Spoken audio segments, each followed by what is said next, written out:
Hello నమస్తే, నేను journalist Srinivas. ఈరోజు ఈనాడు పేపర్లో వచ్చిన వార్తలను చూద్దాం. చంద్రబాబు నాయుడు గారు నిన్న ఒక ప్రకటన చేశారు. ఐఏఎస్ ఆఫీసర్లతో మీటింగ్లో ఒక ప్రకటన చేశారు. మరి పాతది మర్చిపోయారా చంద్రబాబు నాయుడు గారు? అర్థం కాలే నాకు. ఏంటంటే యూరియా వాడకం తగ్గిస్తే బస్తాకి 800 రూపాయలు ఇస్తాం. ఎరువుల విభాగాన్ని ప్రక్షాళన చేయలేకే ప్రస్తుత సమస్య. అవసరమైతే రబీలో రైతుల ఇళ్లకే యూరియా. ఖాళీగా ఉన్న కాలనీల భూముల్లో ఎంఎస్ఎంఈలు కలెక్టర్ సదస్సులో సీఎం చంద్రబాబు. యూరియా వాడకం తగ్గిస్తే బస్తాకి 800 రూపాయలు ఇస్తా అని చెప్పి ఒక ప్రకటన చేశారు. ఇదే నోరు, ఇదే మనిషి గత వారం 10 రోజుల నుంచి యూరియా కొరత లేదు, ఫుల్లుగా ఉంది ఆంధ్రప్రదేశ్లో, అసలు కొరత అనేది లేదు, కావాలనే రాజకీయ పార్టీలు వైఎస్ఆర్సీపీ దీన్ని రాద్ధాంతం చేస్తుంది, ఇట్లాంటి చేస్తే తీసపై బొక్కలు వేస్తారు, రైతుల పేరుతోనే అడ్డగోలుగా ఇట్లాంటివి చేస్తే అని చెప్పారు. At the same time Atchannaidu గారు, వ్యవసాయ శాఖ మంత్రి గారు కూడా యూరియా ఫుల్గా ఉందన్నారు. మరి యూరియా ఫుల్గా ఉన్నాక మరి 800 రూపాయలు బస్తాకిస్తా వాడకం తగ్గిస్తే అని ఎందుకు చెప్పాల్సి వచ్చింది? యూరియా కొరతకి ప్రభుత్వం అసమర్థతే కారణమని చేతులు ఎత్తేసే పరిస్థితి ఎందుకు వచ్చింది? ఒక రకంగా యూరియా పైన ఈరోజు చంద్రబాబు నాయుడు గారు చేతులు ఎత్తేసారు. లిటరల్గా చేతగాని అసమర్థత పరిపాలన అందిస్తున్నాం అని చెప్పి ఆయన చేతులు ఎత్తినట్టు క్లియర్గా వారి నోటితోనే చెప్పారు.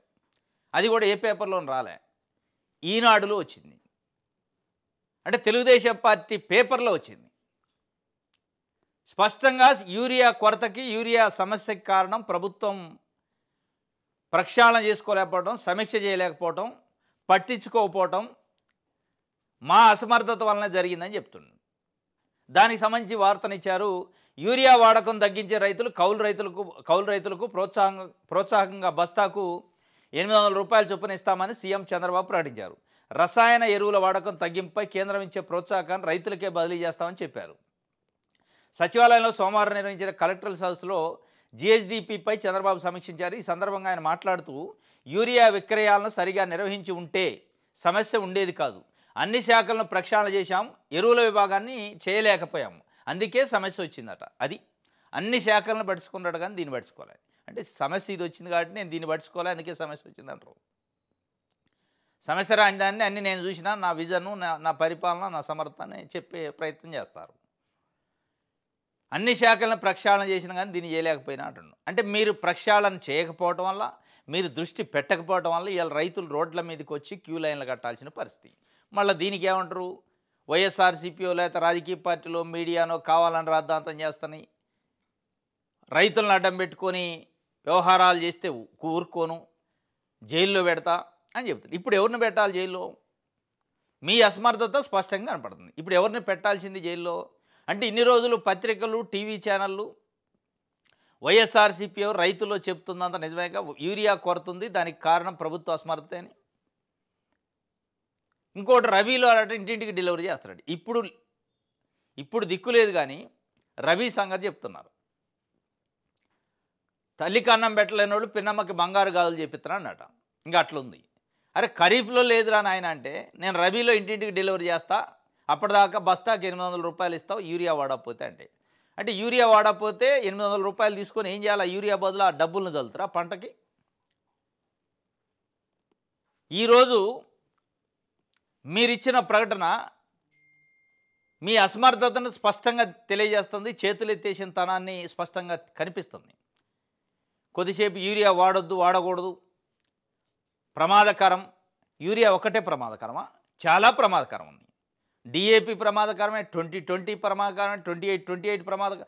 ఏ రసాయనమైనా ప్రమాదకరమే. మరి ఏది వాడొద్దు అట్లాంటప్పుడు? మీరు అమ్ముతున్న బెల్ట్ షాపులు పెట్టి అమ్ముతున్న మద్యం కూడా హానికరమే, ప్రమాదమే.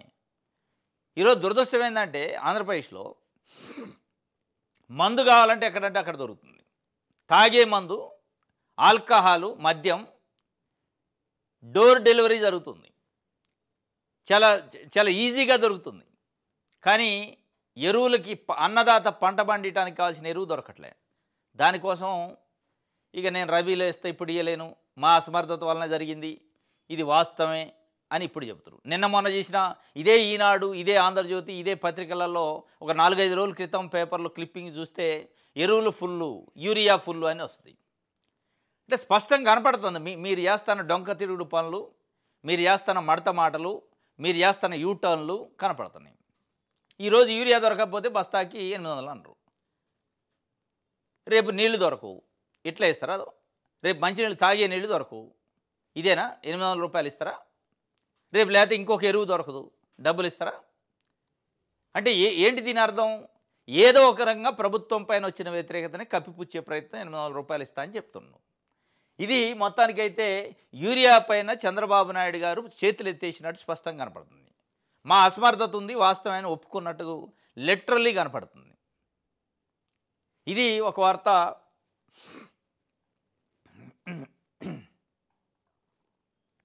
రైట్. మద్యం సొత్తుతో వైకాపా ఎన్నికల ఖర్చు అని చెప్పి పార్టీ అభ్యర్థులకు 200 కోట్ల నుంచి 250 కోట్లు పంపిన చెవిరెడ్డి భాస్కర్ రెడ్డి హైదరాబాదు తాడేపల్లి డెల్ నుంచి నియోజకవర్గాల తరలింపు. మిగతా సొత్తుతో భారీగా ఆస్తులు, భూముల కొనుగోలు రెండో అనుబంధ అభియోగ పత్రంలో సిట్టు వెల్లడి. చెవిరెడ్డి, వెంకటేష్ నాయుడు సహా 4 పాత్రపై అభియోగాలు. మద్యం సొత్తుతోనే వైకాపా ఎన్నికల ఖర్చు చేసిందట. సేమ్ ఆంధ్రజ్యోతిలో ఇదే ఉంటుంది, ఈనాళ్ళు ఈ వేరే పేపర్లో ఉంటుంది.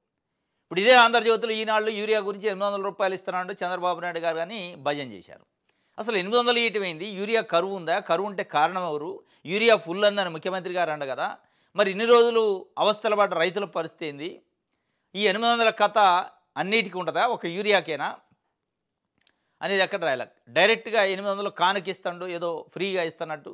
ఆయన సొమ్మ, ఆయన ఇంట్లో సొమ్మ. వాళ్లే ప్రక్షాళన చేయరు, వాళ్లే సమీక్ష చేయరు. ఉల్టా పార్టీకో ప్రభుత్వానికి బ్యాడ్ నేమ్ వస్తుందంటే ప్రజల సొమ్మే మళ్ళీ 800 మీకు ఇస్తానా అని చెప్పే పరిస్థితి. వాళ్ళ ఇంట్లో సొమ్మ ఇస్తాడు. 800 కాబట్టి 8000 కూడా ఇస్తాడు. వాళ్ళకి బ్యాడ్ నేమ్ పోవాలా, పబ్లిసిటీ రావాలా. ఇదైతే ఇక ఎన్నికల ఖర్చు మద్యం సొత్తుతోని వైకాపా ఎన్నికల ఖర్చుకు పోయిందట అని ఇచ్చారు. ఇక ఇంకోటి చూద్దాం. ఈ ఆంధ్రజ్యోతి కూడా చూస్తే మనకి కంపారిజన్ అర్థమవుతుంది అనమాట. ఈ 2 పేపర్లు ఏమి రాస్తున్నాయి, ఎవరి కోసం రాని. అధికారం కోసం అడ్డగోలు సొమ్ము, మద్యం ముడుపుల్లో అధిక భాగం ఓట్ల కొనుగోలుకే చెవిరెడ్డి ద్వారానే వైసీపీ అభ్యర్థులకు నిధులు పంపిణీ. అధికారం కోసం అడ్డగోలు సొమ్ము ఖర్చు పెట్టి వైఎస్ఆర్సీపీ ఎన్నికలకు పోయి ఒక్కొక్క అభ్యర్థికి 200 నుంచి 250 కోట్ల రూపాయలు ఖర్చు పెట్టిందట. అంటే ఎన్నికలు ఎంత సాఫీగా జరిగినాయి, ఎన్నికల సంఘం ఏం పనిచేసింది, ఎన్నికల కమిషన్ కానీ ఎన్నికల ఆఫీసర్లు కానీ ఏ మేరకు పనిచేశారో స్పష్టంగా అర్థమవుతుంది దీన్ని బట్టి. కాబట్టి ఎన్నిక చెల్లదు వాస్తవంగా. ఆంధ్రజ్యోతి, ఈనాడు రాసిన వార్తలను బట్టి, వాళ్ళకున్న సోర్సును బట్టి గడిచిన 2024 జరిగిన అసెంబ్లీ ఎన్నికలు చెల్లనేరవు, రద్దు చేయొచ్చు వీళ్ళు చెప్తున్న ప్రకారం.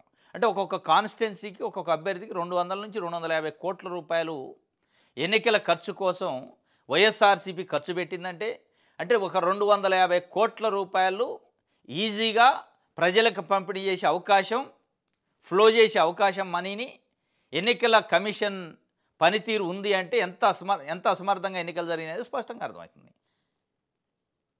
కాబట్టి ఈ ఎన్నికే చెల్లదు వాస్తవంగా. ఎన్నికలను రద్దు చేయాలి వాస్తవంగా. ఫ్రీ అండ్ ఫెయిర్ ఎన్నికలు జరగాలి కదా. 200 నుంచి 250 కోట్ల రూపాయలు ఒక్కొక్క కాన్స్టిట్యున్సీలో ఖర్చు పెట్టాక ఇది వైఎస్ఆర్సీపీ పార్శ్వమే చెప్తుంది. మరి అట్ ద సేమ్ టైం అవతల పార్టీ కూడా పెట్టిందిగా. ఇది అడ్డగోలు సొమ్ము అయితే అది అసలు సొమ్ము ఏదో ఒకటి పెట్టి ఉంటారు కదా. ఈ అడ్డగోలు సొమ్ములు, అసలు సొమ్ములు ఖర్చులు పెట్టి ఎన్నికలు పెట్టిన తర్వాత, ఎన్నికల్లో గెలిచిన తర్వాత దాన్ని ప్రజాపాలన ఎట్లా అంటారు, దాన్ని వెలుగుల వైపు దేశపోయే పాలన ఎట్లా అంటారు, వికాసం వైపు దేశపోయే పాలన ఎట్లా అంటారు, మళ్ళీ ఆ డబ్బులు రాబట్టుకోవడానికి చూస్తారు కదా. ఇప్పుడు ఇక్కడ ఏం చెప్తుందంటే ఈనాడు, ఆంధ్రజ్యోతి కేవలం వైఎస్ఆర్సీపీ అడ్డగోలు సొమ్ముతోనే ఒక 200 కోట్ల నుంచి 250 కోట్లు ఒక్కొక్క అభ్యర్థికి ఖర్చు పెట్టారు అని. మరి తెలుగుదేశం పార్టీ ఏం పెట్టలేదంటే శుద్ధపోసా ₹1 కూడా ఖర్చు పెట్టలేదా? ఫ్రీ అండ్ ఫెయిర్ ఎన్నికలు ₹1 ఖర్చు పెట్టకుండా పోయిందంటే వాళ్ళు పెట్టే ఉంటారు. కాబట్టి ఇటు పెట్టారు అటు పెట్టారు కాబట్టి డబ్బులతోనే జరిగిన ఎన్నికలు కాబట్టి ఈ రద్దు చేయాలి వాస్తవంగా. పైసలు లేకుండా జరగవు కదా. చంద్రబాబు నాయుడు గారు పార్టీ ఏం శుద్ధపోస కాదు, పార్టీ అత్యంత ధనికమైన పార్టీ, ఫుల్ డబ్బులు వచ్చినాయి, వారు కూడా సంపన్నమైన ముఖ్యమంత్రి జాబితాలోకి పోయారు. అంటే మరి వారు కూడా ఏం పెట్టారో చెప్తే ఈ 2 పార్టీలు, ప్రధాన పార్టీలు పెట్టిన ఖర్చును బట్టి ఆ ఎన్నికలు రద్దు చేయాలి వాస్తవంగా. 200 కోట్ల రూపాయలు ఒక్కొక్క అభ్యర్థి ఖర్చు పెట్టారట వైఎస్ఆర్సీపీ. వీళ్ళకున్న సోర్సు అంటే తెలుగుదేశం పార్టీ అధికారికంగా పత్రికలలో రాశారు.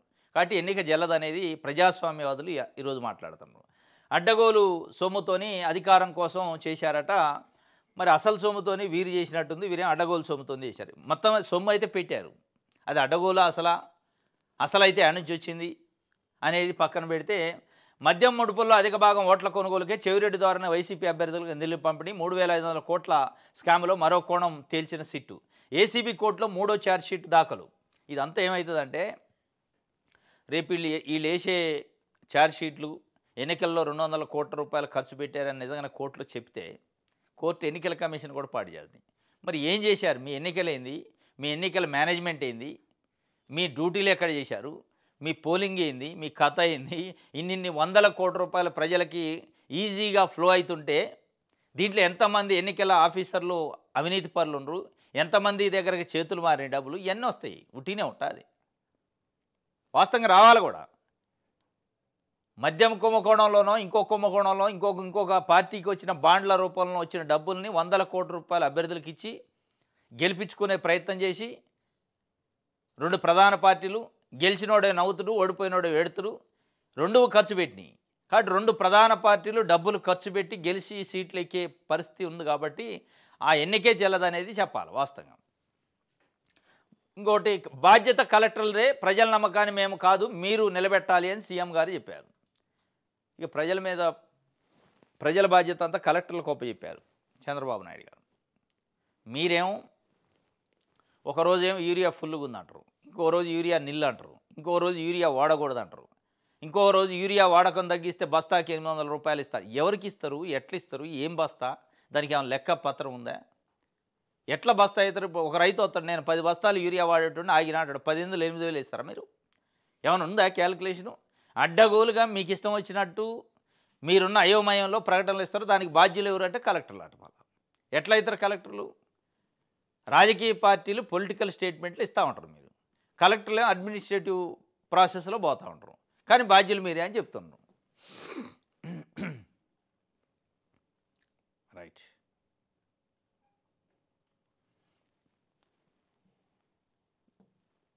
నెక్స్ట్ సాక్షి పేపర్ చూద్దాం.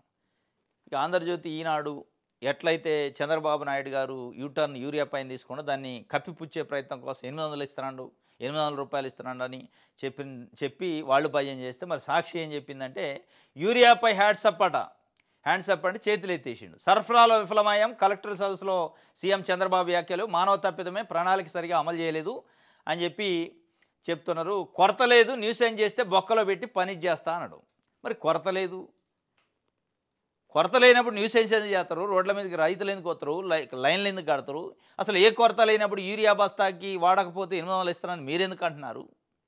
ఎవరిని బొక్కలేయాలి? ఎవరిని పని చేయాలి? ఎవరిని చూపించి ఎవరిని బెదిరిస్తున్నారు? ఇక అవును, యూరియా పంపిణీలో విఫలమైనవని కలెక్టర్ సదస్సులో మొన్న ఇది అన్నాడు, ఈరోజు ఇది అన్నాడు. యూరియా కొరత ఎవరికి రానియమని చెప్పి మొత్తానికైతే యూరియా పైన లిటరల్గా చేతులెత్తేశారు చంద్రబాబు నాయుడు గారు ప్రభుత్వం. చేతగానితనాన్ని, వాళ్ళ అసమర్థతను బయట పెట్టుకున్నారు. ఇక దాన్ని మళ్ళా వేరే వాళ్ళకి ఫనిష్ చేస్తా, బొక్కలు వేస్తా, ఇవన్నీ ఉల్టా దబాయింపు వ్యవహారం చేస్తున్నారు. ఇది ఒక వార్త. అయితే ఆగిన ఆరోగ్యశ్రీ, ఏడాదిన్నరగా 2,500 కోట్లకు పైగా బకాయిలు, ప్రభుత్వం చెల్లించకపోవడంతో నెట్వర్క్ ఆసుపత్రుల సమ్మెబాట, సోమవారం నుంచి ఉచిత ఓపీ నిలిపేత. ఆగిన ఆరోగ్యశ్రీ ఈరోజు ఆగల, చాలా రోజులు అయింది ఆగి. ఐపీ సేవలు అనధికారికంగా అనఫీషియల్గా సర్వీస్ ఇవ్వట్లే. ప్రైవేట్ నెట్వర్క్ ఆసుపత్రులు, ఆరోగ్యశ్రీ ట్రస్ట్తో నెట్వర్క్ ఉన్న హాస్పిటల్ వాళ్ళకి బకాయిలు ఉన్నాయి, మా బకాయిలు ఇవ్వట్లేదు కాబట్టి మేము చేయమని చెప్పి అనఫీషియల్గానే ప్రజల్ని తిరస్కరిస్తున్నారు వైద్యం చేయటానికి. ఇక ఈ రోజు నుంచి అధికారికంగా నిన్న సోమవారం నుంచి ఓపీ సేవలను కూడా, అవుట్ పేషెంట్ సేవలను కూడా నిలిపేస్తున్నారట. మరి దీనిపైన చంద్రబాబు నాయుడు గారు సమీక్ష చేయాలి. ఇది పేద ప్రజలకు సంబంధించి. మీరు ఎప్పుడు అందరూ పుణ్యకాలం పూర్తయిన తర్వాత, అందరు దెబ్బతిన్న తర్వాత, నష్టపోయిన తర్వాత యూరియా లెక్కనే ఎప్పుడూ డెసిషన్ తీసుకుంటే కాదు. స్పష్టంగా ముఖ్యమంత్రి గారు చాలా మోస్ట్ అర్జెంటు ఇష్యూ ఇది. ఆరోగ్యశ్రీ సేవల బంద్ అయితే చాలా పేద, బడుగు, బలహీన వర్గాలు వైద్యం కోసం ఆసుపత్రిలో పోయేవాళ్ళు, వాళ్ళ టెన్షన్ మామూలు ఉండదు. వాళ్ళని కనిపెట్టుకొని ఆగిన ఆరోగ్యశ్రీని మళ్ళీ గాడిలో పెట్టే ప్రయత్నం చేయండి. రైట్.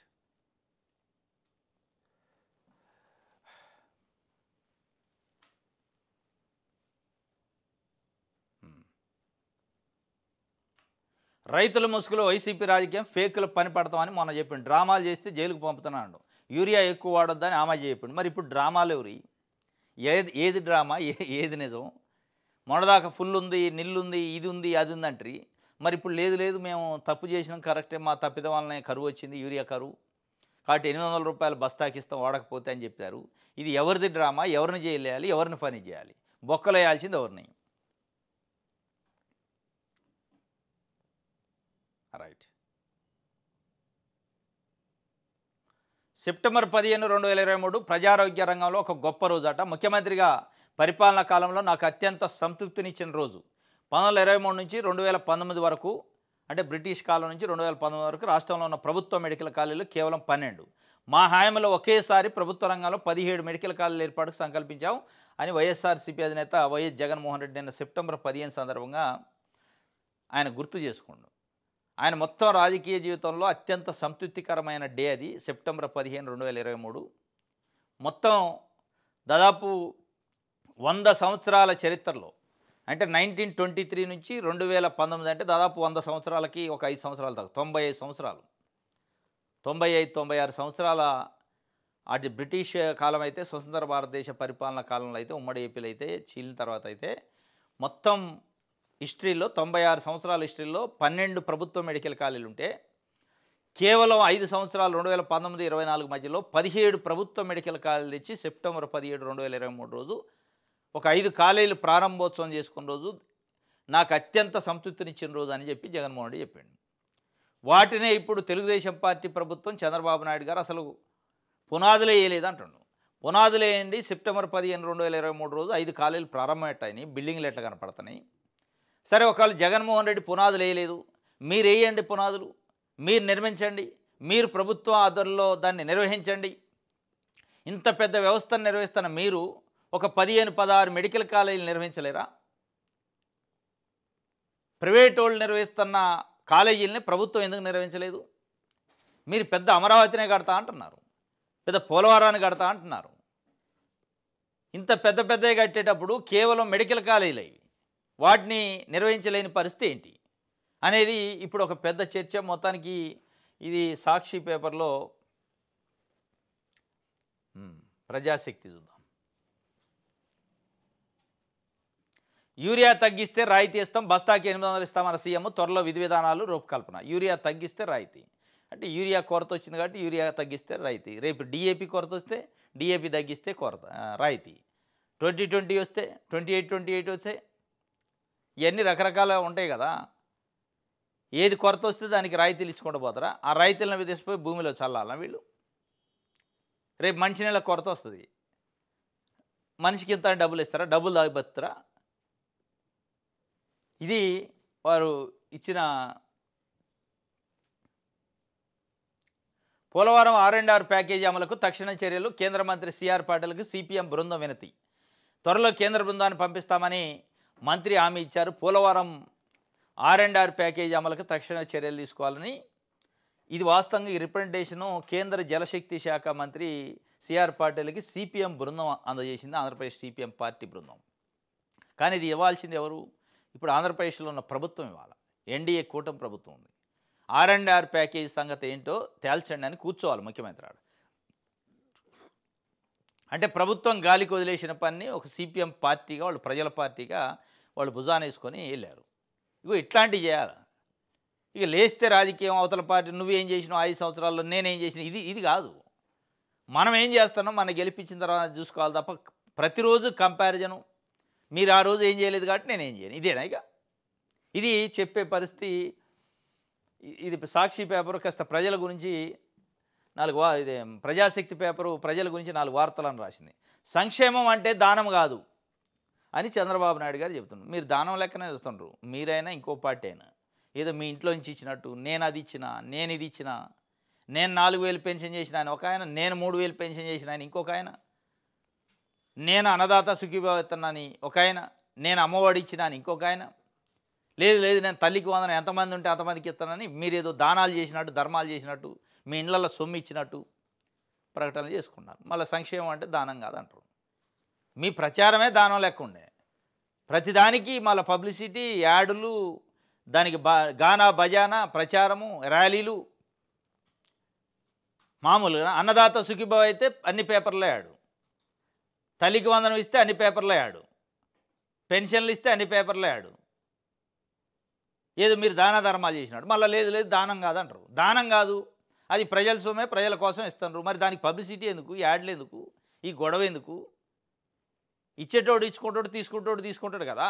దానికోసం ఇదంతా ఎందుకు అంటే లేదు లేదు మేము మా ఇంట్లో ఇస్తున్నాం అన్నట్టు ఫీల్ అవుతారు. కానీ దానం కాదు సంక్షేమం అంటే ఏం చెప్తుంటే దానం కాదు, కానీ మీరు చెప్తుండ్రు దానం లెక్క.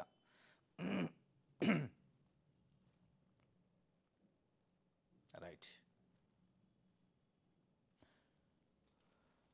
మెగా డిఎస్సి సెలక్షన్ లిస్ట్ విడుదల చేశారు. నిన్న ఎక్స్లో విడుదల చేసిన మంత్రి లోకేష్ 15,941 మంది పోస్టుల భర్తీ, సెకండ్ లిస్టు వెయిటింగ్ లిస్టు ఉండదు, ఇదే ఫైనల్ జాబితా. ఎంపిక కాని అభ్యర్థులు నిరుత్సాహపడద్దు, పాఠశాల విద్యాశాఖ కార్యదర్శి శశిధర్ వెల్లడి చేసిండు. ఇక ఏటా డిఎస్సి నిర్వహిస్తాం కాబట్టి ఎవరైనా ఎంపిక కానీ సెలెక్ట్ కాని అభ్యర్థులు నిరుత్సాహపడద్దు, ప్రతి సంవత్సరం వస్తుందట డిఎస్సి. మరి ప్రతి సంవత్సరం జాబితాలో 2024 డిఎస్సి ఇప్పుడు అయింది, 2025 డిఎస్సి ఎప్పుడు వస్తుంది? 25 సగం అయిపోయింది ఆల్రెడీ, ఇంకో 4-5 నెలలు అయితే 25 అయిపోద్ది. ఈ సంవత్సరం డిఎస్సి ఎప్పుడు ఇస్తారు? 26 డిఎస్సి ఎప్పుడు ఇస్తారు? ఆ షెడ్యూల్ రిలీజ్ చేయాలనేది నిరుద్యోగులు కోరుకుంటున్నారు. నిజంగానే మీరు ఇచ్చేది అయితే.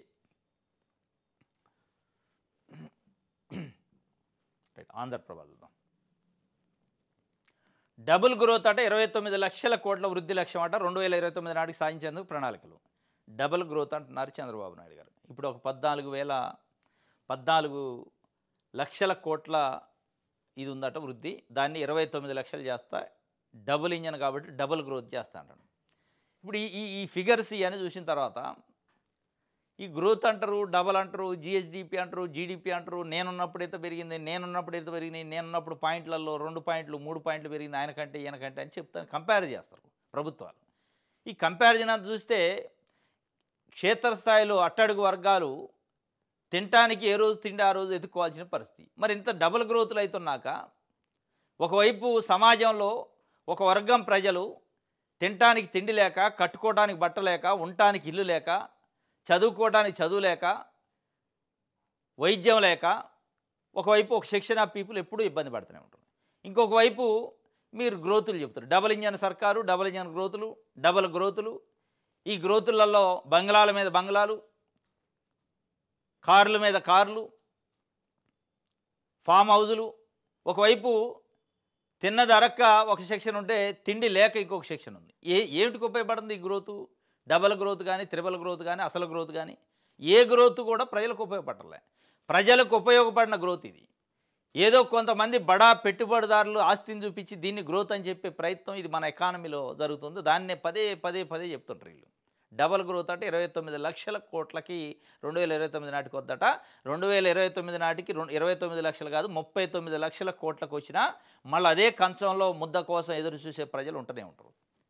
అది ఆ కంచంలో ముద్ద కోసం ఆకలి కడుపుతోని బాధపడే ప్రజల కోసం ఈ గ్రోత్లు ఉపయోగపడాలి తప్ప మీరు అంకెల కోసం ఉపయోగపడితే ఉట్టిదే ఇది, ఉత్తి ముచ్చట ఇది. ఈ ఉత్త ముచ్చట్లు చెప్పకుండా కడుపు ఆకలి కోసం బాధపడే కడుపులు నింపే కార్యక్రమం చేయండి. ఈ గ్రోతులు పెద్ద ఫిగర్లు ఎంత అవసరం లే. తిండి లేనోడికి తిండి పెట్టండి, చదువు లేనోడికి చదువు చెప్పించండి, ఇల్లు లేనోడికి ఇల్లు ఇప్పించండి, వైద్యం లేనోడికి వైద్యం చేయించండి. ఈ లేకుండా మేమేదో గ్రోత్ చేస్తాం, అది చేస్తాం, ఇవన్నీ డాంబికాలు తప్ప. ఇప్పుడు చంద్రబాబు నాయుడు గారు 4వ ముఖ్యమంత్రి, 95 నుంచి ముఖ్యమంత్రిగా ఉండు, ప్రతిపక్ష నాయకుడు ఉండు, మధ్యలో చాలామంది ముఖ్యమంత్రులు వచ్చారు. అందరూ చెప్తూనే ఉన్నారు గ్రోతుల గురించి, జిఎస్డిపిల గురించి. మేమున్నప్పుడు పొడిచినాం, ఇది పొడిచినాం, అది పొడిచి. ఈ పొడిచి ఏ కాడికి వచ్చిందో మళ్ళీ పెన్షన్ ఇయటం కాడికే వచ్చింది కదా, మళ్ళీ రేషన్ బియ్యం కాడికే వచ్చింది కదా. మళ్ళీ మీరు ఇచ్చే రేషన్ బియ్యమే తినాలి, మీరు ఇచ్చే పెన్షనే తీసుకోవాలి. మీరు దానం చేస్తే వాళ్ళు స్వీకరించే పరిస్థితే ఉండాలి ప్రజలు. వాళ్ళు ఆడనే ఉంటారు. మీరు అత్యంత సంపన్నమైన ముఖ్యమంత్రులు అవుతారు, అత్యంత సంపన్నమైన మంత్రులు అవుతారు, అత్యంత సంపన్నమైన ఎమ్మెల్యేలు అవుతారు. ఇక మీరు చేసే గ్రోతులు ఇవి అన్నట్టు. రైట్. ఇది ఆంధ్రప్రభ. ఇది ఈరోజు న్యూస్ అనాలిసిస్. తాజా వార్తలతో తిరిగి కలుసుకుందాం. Thank you.